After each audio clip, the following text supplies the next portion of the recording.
Hello everyone. आप सभी का फिर से एक बार स्वागत है आपके अपने ही यूट्यूब चैनल भुवन सर्विस सेंटर पर।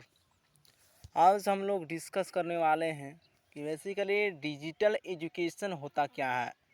डिजिटल एजुकेशन के माध्यम से दूर दराज के ऐसे इलाके या एरिया के बच्चे जिन्हें शिक्षा से वंचित रखा जाता था या फिर रहता था, वैसे बच्चे के लिए सुनहरा भविष्य आने वाला है, क्योंकि वर्तमान युग जो चल रही है वो डिजिटल हो चुकी है। तो इस डिजिटल मतलब एजुकेशन के क्षेत्र में क्या चीज़ें डेवलप हुई, इसके संदर्भ में इस वीडियो के अंतर्गत आप सभी को वैसे नॉलेज मिलने वाली है।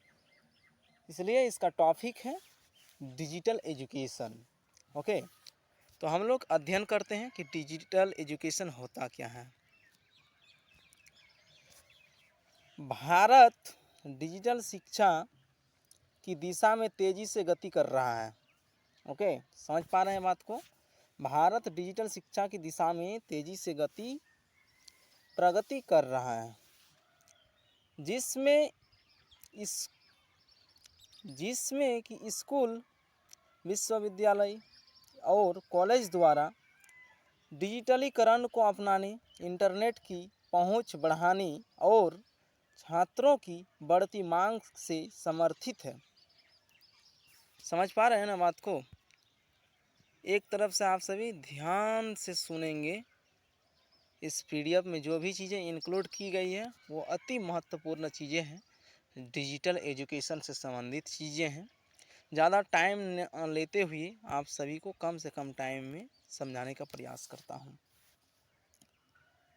देश में डिजिटल बुनियादी ढांचे को मजबूत करने पर सरकार की फोकस से डिजिटल शिक्षा को महत्वपूर्ण रूप से प्रेरित किया गया है, जिसमें दूर दराज के क्षेत्रों में इंटरनेट कनेक्टिविटी प्रदान करना शामिल है। ठीक है।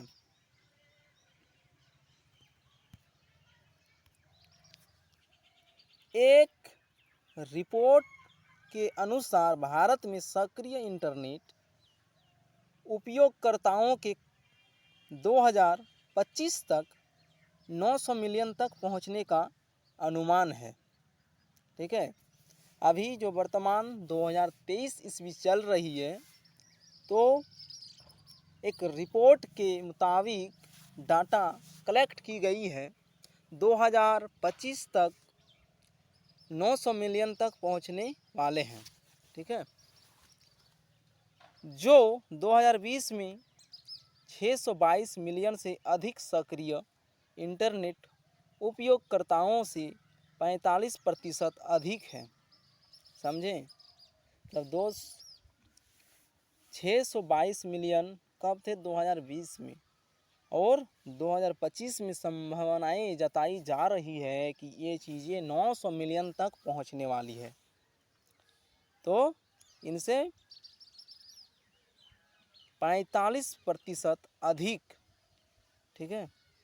साथ ही देश में इंटरनेट की पहुंच 2025 तक 55% तक पहुंचने की उम्मीद है। ठीक है। चलिए आगे बढ़ते हैं। आप सभी बेसिक से समझते जाइए। यही है डिजिटल एजुकेशन। ओके। भारत सरकार ने जुलाई 2015 में डिजिटल इंडिया एक योजना, वर्तमान सरकार बीजेपी की सरकार है, इन्हीं के सरकार कालीन मतलब 2015 में डिजिटल इंडिया नामक एक योजना लाई गई थी। किसके द्वारा? प्रधानमंत्री कौन थे उस टाइम पे? श्री नरेंद्र मोदी जी थे। समझे। और वर्तमान में कौन है? नरेंद्र मोदी जी हैं। ओके।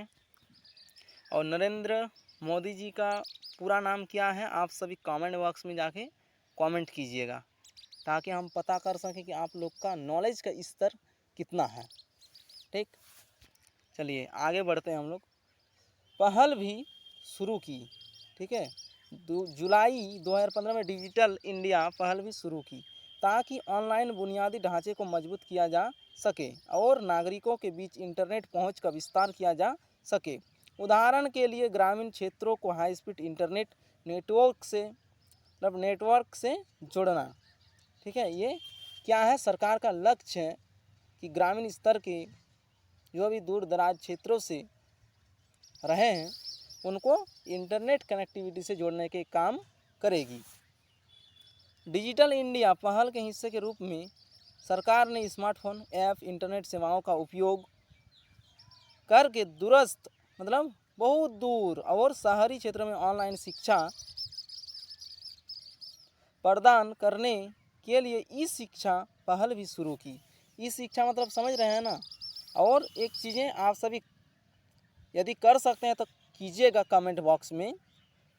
अभी वर्तमान युग जिस परिस्थिति से चल रही है तो आप सभी एक संभावनाओं के तौर पर 2050 ईस्वी में हमारे भारत अर्थव्यवस्था के रूप से या फिर राजनीतिक डेवलपमेंट के तरफ से या फिर शिक्षा के तरफ से किस रूप में ढालेंगे, यानी कि 2050 ईस्वी को हमारा इंडिया का आकृति मतलब क्षेत्रफल में मत जाइएगा, इसका आकार स्ट्रक्चर किस प्रकार रहेगी। अभी जो जैसे डिजिटल डेवलप कर रही है इस प्रकार आप सभी एक संभावनाएं सोचकर कि हमारे इंडिया 2050 ईस्वी को किस तरह रहेंगे वो चीज़ आप सभी लिखने की कोशिश कीजिएगा। चलिए आगे बढ़ते हैं। इसके अलावा क्या क्या चीज़ें सरकार द्वारा लाई गई है। इसके अलावा महामारी के बीच भारत सरकार ने इसे कुछ वैश्विक ऑनलाइन शिक्षा सर्वोत्तम प्रथाओं और विश्वविद्यालयों व कॉलेजों के लिए विस्तारित ऑनलाइन प्रदान करने के लिए नियमों में ढील देने के लिए कई पहल जैसे PME विद्या कार्यक्रम दीक्षा आदि की है। ये सरकार का एक कदम रही है शिक्षा के क्षेत्र में। सरकार द्वारा जो भी हो सके वो चीज़ सरकार करने की कोशिश की है और किए भी हैं। तो हम लोग उतना डीप में नहीं जाएंगे, हम लोग नॉर्मल सिर्फ डिजिटल एजुकेशन को समझेंगे। और डिजिटल एजुकेशन में भी दोनों चीज़ें हैं, नेगेटिविटी पॉजिटिविटी दोनों चीज़ें हैं। इसलिए आप सभी को पॉजिटिविटी ही लेना है, क्योंकि यहाँ पर एक आप डिवाइस का इस्तेमाल करने वाले हैं। विदाउट डिवाइस का कैसे आप डिजिटल इंडिया फिर कह सकते हैं। जहाँ भी डिजिटल चीज़ें हैं वहाँ पर एक डिवाइस ज़रूर रहते हैं, वो जो भी हो सके, लैपटॉप हो, कंप्यूटर हो, डेस्कटॉप हो, मोबाइल हो या फिर कुछ भी हो, कोई भी औद्योगिक क्षेत्र से रिलेटेड हो, वहाँ भी एक मशीन का काम आता ही है। ठीक है, चलिए आगे देखते हैं। भारत में डिजिटल शिक्षा क्या है। डिजिटल शिक्षा एक तकनीक या सीखने की विधि है जिसमें प्रौद्योगिकी यानी टेक्नोलॉजी और डिजिटल उपकरण शामिल है। यह एक नया और व्यापक तकनीकी क्षेत्र है जो किसी भी छात्र को ज्ञान प्राप्त करने और देश भर के किसी भी कोने से जानकारी प्राप्त करने में मदद करेगा। ऐसा माना जाता है कि भारत में डिजिटल शिक्षा और सीखने का भविष्य है। ठीक है, आगे देखते हैं। भारत में डिजिटल शिक्षा के लाभ क्या क्या लाभ है। 2019-20 के दौरान जब भारत और पूरी दुनिया कोविड-19 ठीक है महामारी से लड़ रही थी, भारत में डिजिटल शिक्षा देश में छात्रों के लिए सीखने का एकमात्र स्रोत था। उस टाइम जब कोविड-19 आई थी उस टाइम स्कूल बंद हो चुकी थी, कॉलेज बंद हो चुकी थी, इसलिए सिर्फ एक ही रास्ता था कि डिजिटल एजुकेशन के माध्यम से बच्चों को शिक्षा प्रदान की जाए। भारत में डिजिटल शिक्षा के कुछ अन्य लाभों पर नीचे चर्चा की गई है।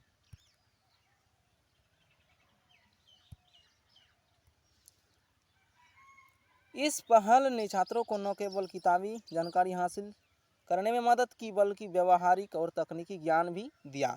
ठीक है, यदि टेक्नोलॉजी से बच्चे को नहीं जुड़ेंगे तो टेक्नोलॉजी से फिर परिचित कैसे होंगे, इसलिए टेक्नोलॉजी से भी स्टूडेंट्स को जोड़नी है। आगे देखते हैं। सीखने या अध्ययन करने के स्थान के बारे में कोई सीमा नहीं है। डिजिटल लर्निंग के साथ एक छात्र किसी भी समय ऑनलाइन कक्षाओं में शामिल हो सकता है या कहीं भी सीख सकता है। इसके लिए कोई निर्धारित जगह नहीं, किसी भी एक कोने पे बैठ के भी अध्ययन कर सकते हैं। ऑनलाइन उपलब्ध अध्ययन सामग्री के साथ छात्र किसी भी विषय को समझने के लिए अपना समय ले सकते हैं। डिजिटल शिक्षा के माध्यम से छात्रों और शिक्षकों के बीच सीखने को अधिक आकर्षक और संवादात्मक बनाया जा सकता है। ठीक है, अब देख लेते हैं क्या चीज़ें हैं इसमें। भारत में डिजिटल शिक्षा के साथ चुनौतियाँ क्या क्या, सभी में लाभ हानियाँ सभी चीज़ में होती हैं, इसलिए यहाँ पर क्या क्या चुनौतियाँ आ सकती हैं उसको भी दिया गया है, आप सभी यहाँ पर देखिए। यह सुनिश्चित करने के लिए कि देश भर के छात्रों तक डिजिटल शिक्षा पहुंचाई जा सके, सरकार को बहुत सारे प्रौद्योगिकी आधारित अनुकूलन का सामना करना पड़ेगा। भारत में डिजिटल शिक्षा के साथ कुछ प्रमुख चुनौतियां नीचे दी गई है। क्या दी गई है आप सभी उसको भी देखिए और समझिए क्या चीज़ें हैं। सभी के लिए इंटरनेट कनेक्शन की उपलब्धता डिजिटल शिक्षा के लिए सबसे बड़ी आवश्यकताओं में से एक है। यदि डिजिटल कनेक्शन नहीं होंगे तो फिर कैसे आप सभी ग्रहण करेंगे, ये चुनौतियां हैं। सूचना तक आसान पहुंचने के लिए सरकार को इसे हासिल करना होगा, मतलब सूचना आसानी से पहुंच जाए, इसका मतलब है। यहाँ पर थोड़ा सा टफ लैंग्वेज का प्रयोग किया गया है, आप सभी समझने की कोशिश कीजिएगा। नीचे सामाजिक आर्थिक रूप से कमज़ोर वर्ग के लोगों को उपकरण और तकनीक उपलब्ध कराना ताकि वे शिक्षा से वंचित न रहे। मतलब यदि गरीब आदमी है वो कहाँ पाएगा इतना पैसा कि टेक्नोलॉजी से जुड़ सके, इसलिए सरकार को उनके तरफ हेल्प करना होगा, अन्यथा फिर योजनाएं विफल रहेगी। शिक्षकों को प्रशिक्षित करना एक और चुनौती है। जब शिक्षक तकनीकी रूप से सक्षम होंगे तभी वे डिजिटल कक्षाएं संचालित कर सकते हैं। अभी भी ऐसे शिक्षक को हम जानते हैं पर्सनली रूप से भी कि उनके पास डिजिटल का नॉलेज कुछ भी नहीं है। ऐसे टीचर वर्तमान इस करंट टाइम पे चलने लायक नहीं है। यानी कि प्रत्येक शिक्षक, जितने भी हमारे झारखंड या फिर पूरा इंडिया में जितने भी शिक्षक हैं उनको डिजिटल रूप से डिजिटली बनना पड़ेगा, अन्यथा बच्चे का भविष्य फिर गड़बड़ी में पड़ जाएगी। इसका मतलब कि खराब है भविष्य। ठीक है, इसलिए सभी शिक्षक गण से मेरा आग्रह है कि आप सभी डिजिटल यानी डिजिटली बनने का प्रयास कीजिए, डिजिटल नॉलेज को हासिल करने की प्रयास कीजिए। डिजिटल लागत प्रभावी बनाना सरकार का प्रमुख उद्देश्य होना चाहिए। यह सुनिश्चित करना कि सरकारी स्कूलों और कॉलेजों में डिजिटल कक्षाओं के लिए उचित सुविधाएं उपलब्ध कराई जाएं। ठीक है, ये चुनौतियां हैं। तो इस लेक्चर को हम लोग यहीं पर समाप्त करते हैं। यही है डिजिटल एजुकेशन। इसके माध्यम से हम सभी बहुत दूर दराज क्षेत्रों में रहकर भी शिक्षा प्राप्त कर सकते हैं और एक अच्छे इंसान, सफल इंसान भी बन सकते हैं। चलिए इस लेक्चर को यहीं पे समाप्त करते हैं। यदि नए आए कैंडिडेट हैं या स्टूडेंट्स हैं, आप सभी चैनल को सब्सक्राइब कीजिए, अपने दोस्तों के पास शेयर कीजिए और लाइक कीजिए। जय हिंद, जय भारत। Thank you to all of you my dear aspirants. Thank you, धन्यवाद।